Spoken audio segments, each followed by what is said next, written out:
Hi Tony, it's Mr. Ng. Thanks for the question. Here is your answer for Chapter 3, number 19. So here's the question. A fire hose held near the ground shoots water at a speed of 6.8 meters per second. And at what angle should the nozzle point for it to land 2 meters away? Why are there two different angles? Sketch the trajectories. Okay, so I bet you started out with VVATX, right? That's what you showed me. And that's good. If you did do that, you need one for the Y, and you need one for the X, and then you're going to need to do some fancy math to make them equal to each other, which is great, but you don't need to do that. This is the equation that I was supposed to have taught you on Friday, but we went a little bit long teaching each other, right? This equation makes it way, way easier. And basically, R here is the range. The range is equal to V initial squared times sine 2 theta, this theta, right, divided by G, which is gravity. If we want to rephrase that, that range is basically the X, right? This is the 2 meters is equal to V naught squared sine 2 theta divided by G. If we want to find the theta, let's rearrange it a little bit. So I'm going to multiply both sides by G over V naught squared, G over V naught squared, and I get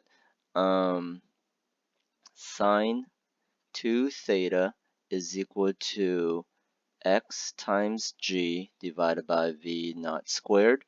I think that's the farthest I can go in terms of trying to find the theta before I need to plug in. So let's plug in.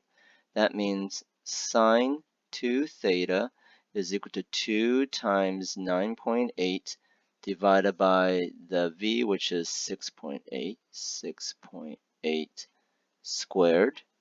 And if I plug it into my calculator, I get 0.424. Okay, the units kind of cancel. So what does that even mean? Sine 2 theta is equal to 0.424. Very quickly you could just do arcsine, right? Sine -1 times sine 2 theta is equal to sine -1 0.424.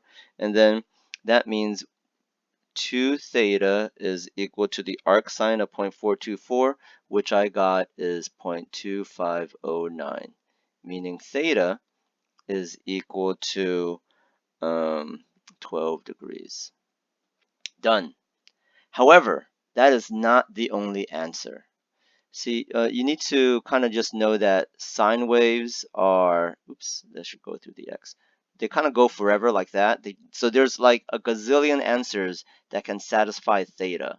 The only answers we care about are the ones that fit within these 90 degrees, up here, down here.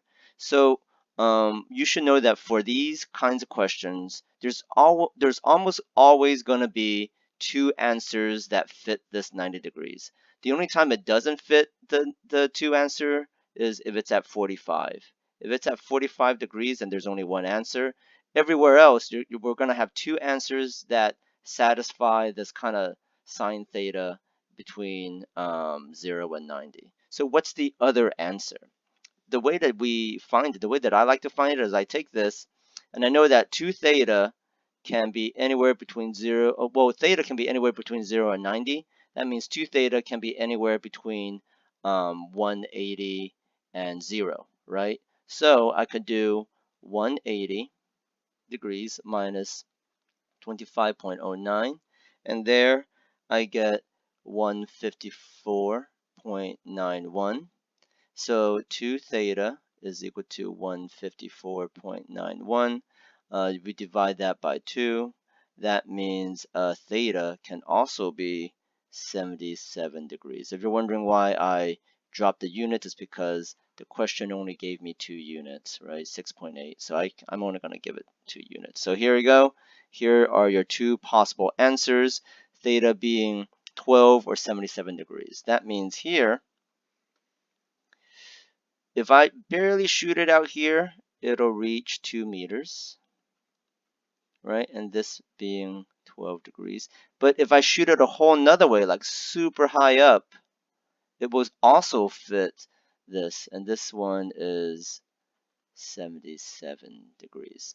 Two answers. Whenever we do these problems, there's probably going to be two answers unless your theta is 45 degrees, in which case there's only going to be one answer.